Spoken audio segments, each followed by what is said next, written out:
The U.S. Supreme Court made several crucial decisions this week, impacting everything from affirmative action to student loans to LGBTQ rights.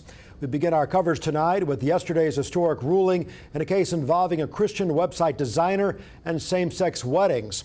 Now, in a 6-3 decision, the conservative-leaning court said Lori Smith was within her First Amendment rights when she refused to offer her services to a same-sex couple.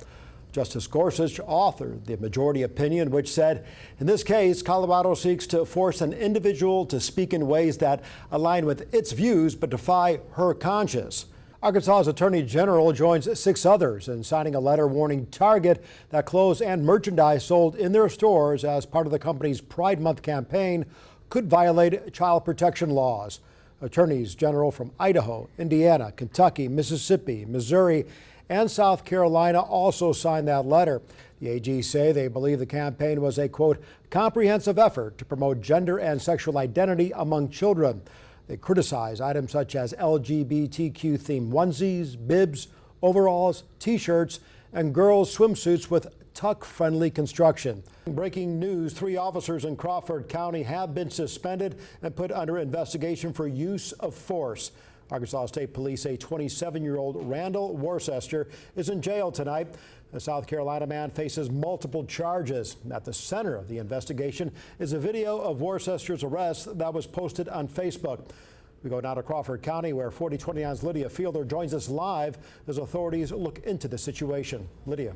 Time now for another look at the forecast. With that, bring in 4029 meteorologist Robert Sir, and it sounds like we're going to feel every bit of winter solstice by midweek. Huh? Winter is going to come roaring in and slap across the face. Punch us in the face, yes. The border authorities are preparing for unprecedented levels of migration across the Southwest. This as officials brace for the possible end of Title 42 this Wednesday. You have probably heard of staycations, but how about fake-cations? Fakecations. Well, a business called Fake a Vacation says it allows people to do just that. Check it out. The Nebraska-based company will superimpose pictures of you on backdrops of Hawaii, the Grand Canyon. And although this may seem silly, it's somewhat of a trend. About 10% admitted to putting fake travel photos on their social media posts. So we did it ourselves. There we go. There's my fakecation. I went to Italy. Food was fantastic. And Laura went to Peru. Yeah. Where'd you go, Luna? And I went diving with the sharks, and Laura pointed out I have a life vest, but you know, that's the closest thing I could find to scuba diving gear. She loves it exotic. Look at that. Didn't even get bitten. Happening now, Sebastian County is in a state of emergency this morning. The National Weather Service in Tulsa predicts water in the Arkansas River will reach 41 feet at its peak. That's 3 feet higher than the previous record set in 1945. As a result, people living along parts of the Arkansas River are evacuating their homes and preparing for flooding like we've never seen before. Playing a guardian in Destiny cost Rylan his grades. I actually failed one of my classes at my first semester of my junior year of high school. Defeating the dragon in Skyrim cost Jordan thousands. And because I didn't focus, because I didn't do the homework as much as I can, or even just give as much effort as I should have been, I lost a full ride scholarship. These young people at University of Arkansas's Student Union readily admit they were once video game addicts. And while they now claim control, they share stories of when their habitual gaming went too far. I went 3 days straight before I went to sleep. I was having headaches. I was having dreams about it. I was having dreams on the regular about Skyrim, of playing it and the characters in it. Those are some of the many reasons the World Health Organization is now adding gaming disorder to its list of mental health conditions. And that means, first of all, that individuals have some out. They have an opportunity for insurance companies to come in and to provide treatment. From Candy Crush to Call of Duty, video gaming disorder is characterized by out-of-control playing, prioritizing gaming over other daily activities, and ignoring the negative consequences.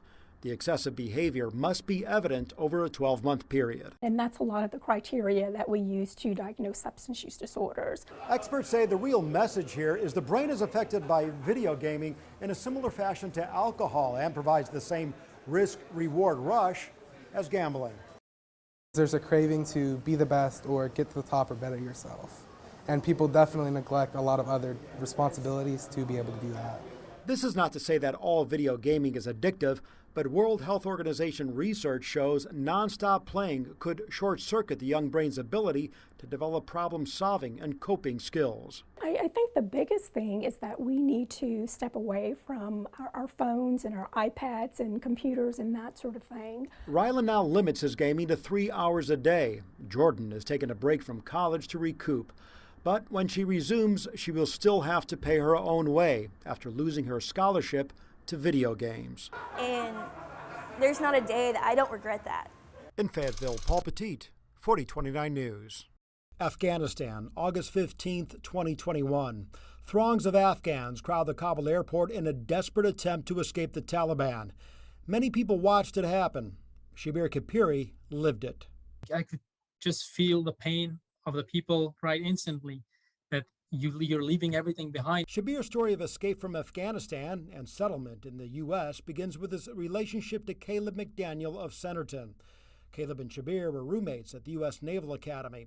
Shabir was one of a handful of foreign students at West Point. He returned to his home country upon graduating. As the crisis unfolded in Afghanistan, Caleb and others at the academy moved into action. I believe it was August 15th when I woke up to a text that basically said, the Islamic Republic of Afghanistan is no more. The Kabul city was so unsecure and unsafe. Like, you had no idea who is on the streets, what might happen. There was no police, there was no government, nothing. Knowing Shabir's U.S. military connections put his life in danger with the Taliban, Caleb posted on West Point's Facebook page about a classmate trapped in Afghanistan needing to escape. They called me like, hey, there's an evacuation and you need to get to the airport. As the Afghanistan president fled the country, Caleb and his West Point connections worked the phones over the next 72 hours to piece together a plan to evacuate Shabir. You go to this specific gate at this specific time, and you have to make your way to the front. A daunting task due to the crowds pressing in, and Shabir being accompanied by his parents and 5 younger siblings, one of them pregnant. It's dark, you have no idea who is who, and you're hearing shots. And I was panicking. Inch by inch, over a matter of hours, Shabir says he and his family made it to the U.S. Marines perimeter. It's so dangerous because the entrance that we were using at the time was a small metal fence gate, very small, like 3 feet across, guarded by Marines and just literally standing and defending it because the crowd wanted to just move in. Shabir and his family pressed through, boarding a C-17 and took off to safety, leaving his homeland behind for a new beginning in America. I'm pretty sure I jumped for joy in the living room. It was early in the morning, and my wife had told me the next day that I woke her up from jumping around the living room. How's the little baby? He's doing well. Shabir settled in Maryland and is working for an engineering firm. His siblings are going to school and learning English. For Caleb, the race to evacuate Shabir turned into Allied Airlift 21, a volunteer program that assists with Afghans at risk and works with flight organizers to support further evacuation efforts.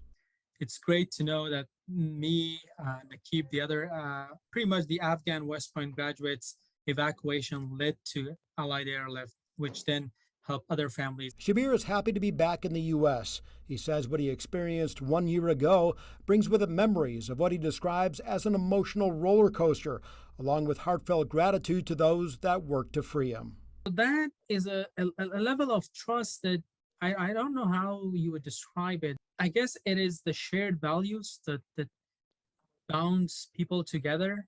And I knew Caleb will do everything that he can